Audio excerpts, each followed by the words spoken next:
Thanks, Liz. Can everybody hear me back there? Can everybody hear me back there? All right. First of all, thanks for being here. It's a pleasure and honor to be with you, and I also want to thank these great sheriffs because they're some of the greatest men I know, and great sheriffs that are highly respected throughout the state. And I really admire them for standing up not only for our Constitution, but the citizens we serve. And I'm honored to be on the same platform with them. And I know we have a lot of, we have some public officials in the audience. We have a lot of groups represented here. We have doctors like Dr. Garrick, you know, and John Menke. And we have some great people in the audience. We have a lot of veterans. I have some friends here that I've known for many, many years. And lovely, my wife Maxine's from Modoc County, so she can identify with this Modoc stuff. And she can tell you that this polar bear plunge was kind of unusual for me because usually I'm used to jumping in hot water, not cold water. So anyway, I think the whole premise of us being together as sheriffs is a very powerful message because what we're representing is not only the people that we're supposed to serve, but all of us take our oath of office very seriously. And basically, you know, we really swore to uphold and defend the Constitution of the United States against all enemies, foreign and domestic. And you know, that's a solemn oath. And I personally feel that we're in a lot of trouble today. You know, everything from public safety to the economy to, you know, our political structure. We're in trouble because we don't remember our history. And we don't remember where we came from. And one of the things that was emphasized during the Constitutional Sheriffs Conference, and you know, that was the first conference that all of us had attended. We really didn't know what to expect. But one of the things that was emphasized is, you know, really got to remember the roots of our nation are ground in the Almighty. And also the U.S. Constitution was inspired by really not only very wise men, but men who had divine guidance. And that was a pretty amazing document. And then they got together, you know, and they had like 100, you know, Bill of Rights and amendments, you know, proposed by the various states, and they narrowed it down, you know, to 10. But just an amazing document. And if we follow it, we do pretty good. When we don't follow it, we don't do so well. And, you know, I think of things like, you know, President Reagan once said that if the U.S. Constitution fails, not only does our nation fail, but anarchy will strike the entire world. Because the United States of America is really that beacon of hope, that shining, you know, house on the hill. And it's a hope for really the whole world, not just our nation, although we're kind of concerned about our own respective counties and states. But I'll tell you what, I had the privilege of spending about 15 minutes at the Constitutional Sheriffs Conference talking about what's going on in Siskiyou County. Well, I didn't have enough time. 15 minutes is not enough time to tell you all the stuff that's going on in Siskiyou County. But essentially, when I took office over a year ago, and actually before I took office, I started, you know, getting a lot of complaints and concerns from citizens about what was impacting our county as far as regulation is concerned. And rural America is under attack. And I think most of you would agree with that, or you wouldn't be here. But our way of life, you know, our traditions, our economies, you know, just and the survival of our kids and grandkids are severely threatened right now because of some of the developments going on in this country. And I'll just go over some of the things that I told all the 105 sheriffs and all the other you know, participants down in Las Vegas. Is and again, you know, we're not trying to be political as sheriffs. We're just trying to defend the Constitution. We're trying to defend the law, and we're trying to defend the citizens we serve. Because a lot of political leaders in this day and age have forgotten that, I work for you. You don't work for me. This servitude concept is what the Constitution was based on. And unfortunately, I think the reason that Congress and some of these other political entities have like a 14% approval rating is because a lot of our leaders have forgotten that, unfortunately. Now, these sheriffs up here have not forgotten that, and they're willing to put their careers and really their positions on the line to defend the citizens that they serve and also the Constitution.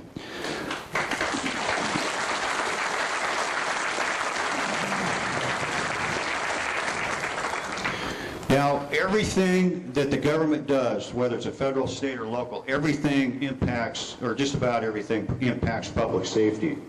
The sheriffs are making a stand because public safety has been adversely impacted, as really all services that the county can provide you because of these developments over the last 30 or 40 years in America.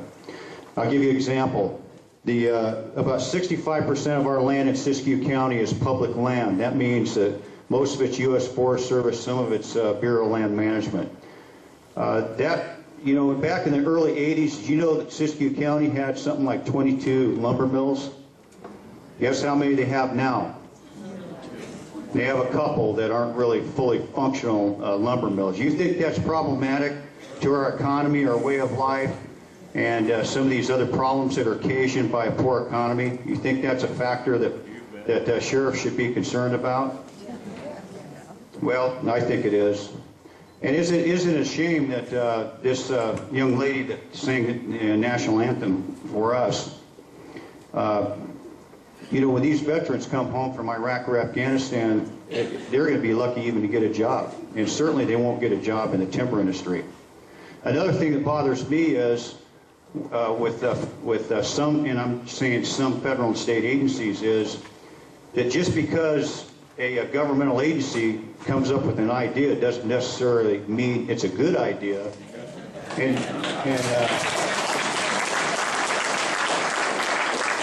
it doesn't mean that we have to accept it carte blanche that it's the wisest move, this side of the Tehachapi's. And I have a lot of governmental experience. I've been in law enforcement for 34 years. I was affiliated with the military, both active and reserve, for about 38 years. So I kind of know how they operate. So I know that just because they say it doesn't mean it's necessarily true. So you got to kind of challenge and ask questions and make sure they're doing the right thing. And sometimes they're not. Land and water issues have emerged. This dam removal thing, for example, and again, I'm not trying to be political, but removing 4 perfectly functioning good dams that provide clean energy for like 77,000 people, it just doesn't sound like, it doesn't pass a straight face or the common sense test. And the reason I got involved in that is I started asking questions about some of the public safety ramifications. Like, okay, well, you're concerned about I said, why are you doing this? And usually you get the, if you're dealing with federal or some of the state agencies involved, you get this, well, we're doing it for the fish. Okay. Well, what about all the other habitat that's adversely impacted because we have Copco Lake? Property taxes in the values are plummeting, which means less money in the general fund, which means fewer deputies, fewer correctional officers. My department has lost 30 positions in the last 3 or 4 years, either frozen or lost. So our capacity to provide you a adequate level of public safety is diminished because of some of these foolish ideas. Another thing is, and I'm not going to go into all of them because there are too many, but okay. All right, can you hear me better? All right. Why didn't you say something back there?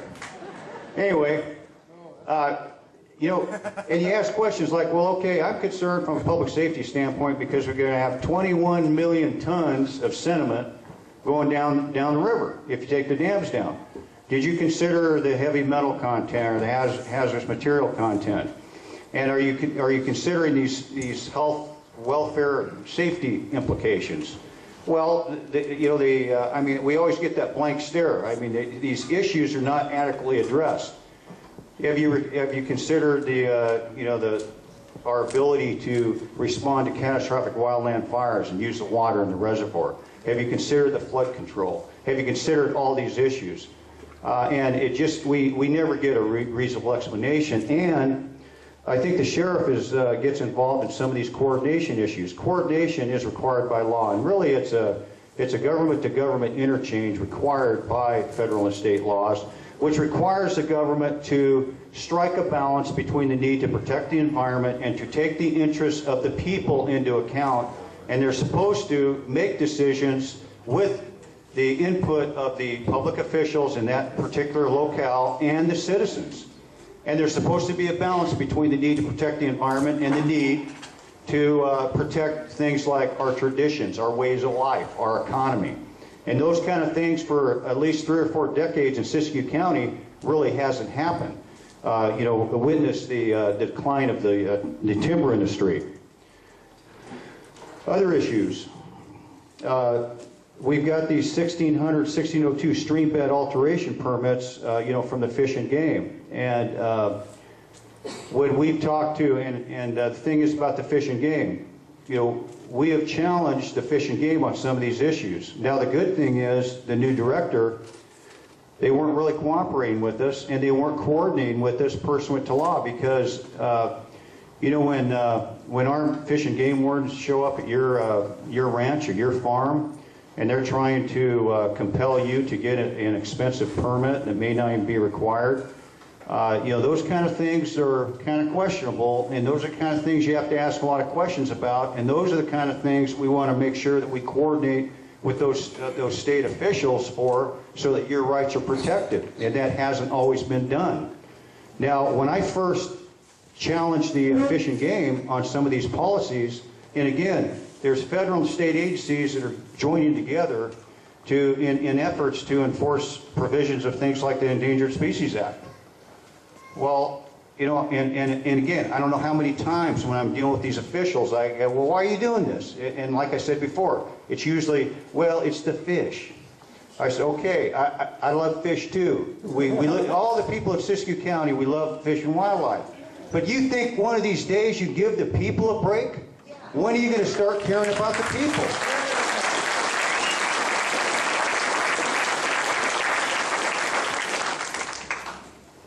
And when you look at what is keeping us alive in Siskiyou County, well, we lost the timber industry just about. I mean, there's not much timber, and that's one of my concerns with the Department of Agriculture, the U.S. Forest Service. I said, there's 2 issues that usually come up when we deal with the Forest Service. It's a transportation management plan where, there's potential of cutting off a lot of roads. And when I found out about that, my other fellow sheriffs said, well, wait a minute, what are you shutting down roads for and not consulting, the county sheriff? Because we need those roads open for law enforcement response, fire response, emergency medical services response. We need the roads open for search and rescue. And, oh, by the way, because of the great job that is done down the border, we got drug cartels in our Forest Service lands. So, those kind of things need to be coordinated. And then I said, look, I'm not a forester, but I had a lot of ancestors that were in the timber industry. And, from a public safety standpoint, I have been in situations where we've had catastrophic wildland fires that virtually destroy, thousands of acres of land. And sometimes they kill people, and sometimes destroy homes. And obviously the habitat goes to heck too, because they get destroyed too in these fires. I said, do you ever think about managing the forest where you actually thin out the dead and dying or diseased trees and give people jobs? I mean, people have a right to work, in my opinion. And you do that, you maintain those traditions that have always made Siskiyou County a very prosperous county. Well, it used to anyway. You give people jobs, you give them a way of life. Maybe you open a few, lumber mills, and you reduce that public safety hazard of these catastrophic wildland fires appreciably. And, you always complain about the water. You don't have enough water for the fish.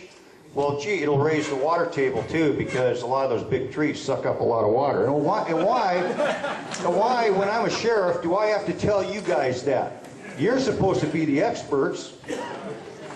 So anyway, and essentially what it amounts to is overregulation is absolutely killing Siskiyou County. And it has for decades. And sometimes the regulations are not lawfully imposed, and sometimes they are constitutionally invalid, in my opinion. And that's why I'm getting involved. Another thing, I'm going to tell you about this case study, and I don't know if the Jenners are here, and I don't think they'd mind me mentioning their names, but I specifically, at the Constitutional Sheriff's, used this as a case study on what should not happen in a rural county. The Jenners, I get a call. NOAA, does anybody know what NOAA is? I'm not talking about the guy with the National Oceanic Atmospheric Agency, and they're part of the Department of Commerce, and they've got an Office of Law Enforcement, they've got special agents, and they impose law enforcement for the National Marine Fisheries Service, normally on the coast. I didn't even know they had peace officers. I get a call, hey, I got a NOAA agent, and he's on my ranch.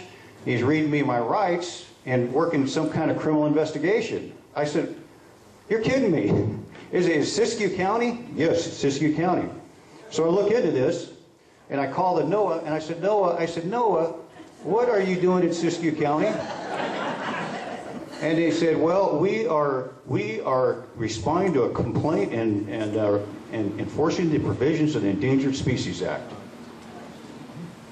I said, oh, okay. Well, did you call me, or did you call my sheriff's office? Because I was out of state at the time. Did you call my sheriff's office? No. Okay, so you didn't call us. You just showed up. Well, we had the California Fish and Game agent with it, warden. I said, okay, well, if you have a Fish and Game warden and you have a NOAA agent, why didn't the California Department of Fish and Game warden handle the complaint? Because the complaint, I said, and what is the complaint? Some coho salmon fingerlings allegedly died in a puddle. And, pardon me, louder? Turn the fan on. All right, I'll talk louder. All right, I'll make it quick too. I don't want to take too much time. Your fellow sheriffs have probably more to say than I do. Anyway, so we got this dilemma, and we had a meeting. Their bosses actually came up from Los Angeles, and I said I can't understand why a federal agency would travel from the coast over to Siskiyou County to work this investigation. I don't understand it, and then you're not even notifying the sheriff about this. Well, they said, we are enforcing the provisions of the Endangered Species Act and handling, working this complaint. I said, well, I don't think it's right. And I think it's, it looks like to me that you're coming over here and you're rousting a rancher in Siskiyou County because, the state law is not working for you. I mean, that's what it looks like to me. And I think it's excessive use of federal police powers, personally. I just don't think you're doing the right thing. And they kept telling me, looking at me, they had a scientist there in this meeting. Well, you don't understand. You don't understand. I said, no, you don't understand. We're fighting to survive in Siskiyou County, and we don't need you over here enforcing provisions of law when we have with California Department of Fish and Game, which usually does a pretty good job on their own in that regard. So what happened is, a few months later, they kind of backed off on that, and then I asked them, well, where is this court where these people have to appear? They said any case that is written by the NOAA agents have to go to the Eastern District Court in Sacramento. So they're subjecting our citizens to drive 275 miles just to answer the summons for either a misdemeanor or felony complaint. And oh, by the way, the violations are like $25,000 per fish or something like that. So We kind of got them to back off on that, although, you know, the saga continues. But then about a month ago, we get a call and say, hey, they're back. I said, what's going on now? Well, somebody filed a complaint against them, and they sent this complaint letter to several federal and state agencies. And these are the complaints. One was that the farmer was removing some gravel from a dry creek, because a seasonal creek goes dry every year. Okay, that's a pretty major violation. And oh, by the way, removing the gravel from a dry creek bed was adversely impacting the endangered species in the creek. The fish, they really weren't in the fish. They weren't really in the creek because it was dry. And yeah, and secondarily, they were concerned because he had too many cattle in one of the pastures. And the cattle were drinking from the creek. And he saw one of the cattle, this is a pretty big violation, one of the cattle went down to the creek bed and actually was observed urinating in the creek. Oh my goodness. So, I said, well, how many agencies want to come and see you now? Okay, well, the North Coast Regional Water Control Board, one, that's a state agency. The second one was the U.S. Corps of Engineers. The third one was NOAA was coming back. And then the fourth one was EPA. Now, this is after the California Department of Fish and Game told them that they were in compliance because they had a permit for stream bed alteration. So we called our congressman, our senator, our assemblyman, and I called these agencies, and believe it or not, I talked to one of these representatives from the state, and I said, why are you doing this? Because if there's a provisional law that says that if there's water in the creek any time during the year, an endangered species may be in the creek, we may have to demand more permits. And I said, well, how many permits does a farmer have to make a decent living? How many permits do you need? He's already got one. And a state agency already told you that, that the permit was good. But those are the kind of screwy things that are going on. Now, we intervene. I don't know what's going to happen for sure, but thus far there hasn't been any prosecution, and they postponed the meeting. So, a couple other things.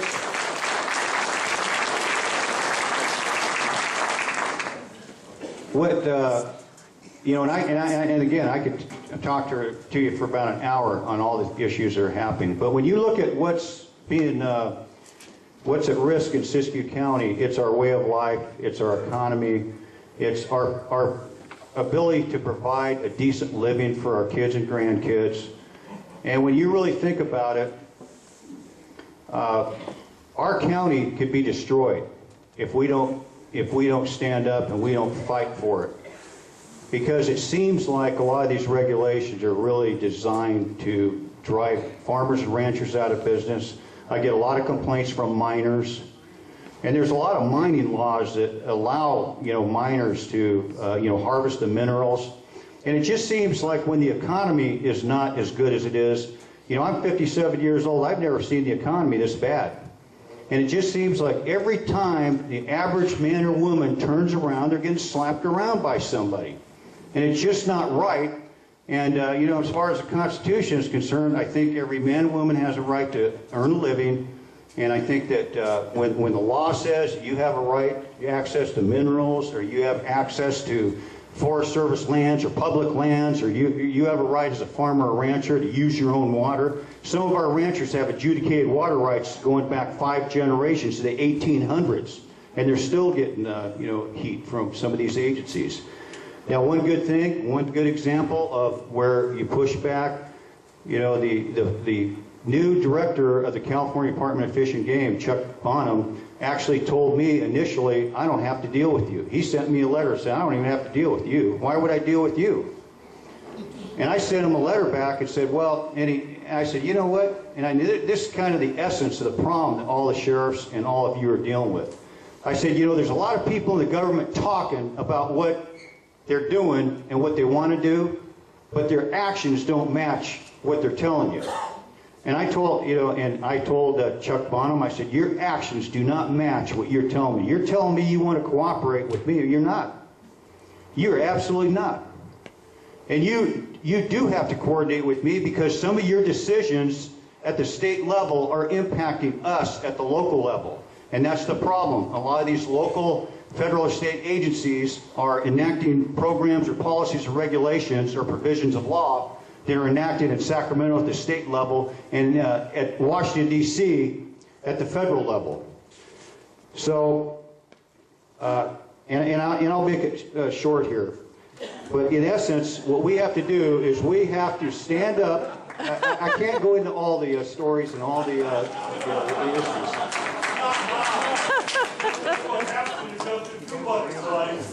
Right, yeah.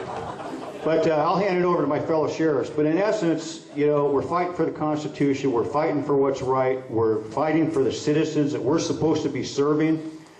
And we're fighting against a federal and state government that is growing bigger and stronger. And as we have fewer resources to deal with these issues. And I think some federal and state agencies know that. They know that we don't have a lot of resources. And I'll tell you, each and every sheriff will probably tell you that we have a hard enough time just, you know, maintaining control of crime and disorder and everything else going on in our counties. And we really don't have time to deal with some of these other issues. But we have to, we're obligated to do so because we don't. Our way of life in the Siskiyou County that we know won't exist in a few short years. All right, well, I'm going to turn it over.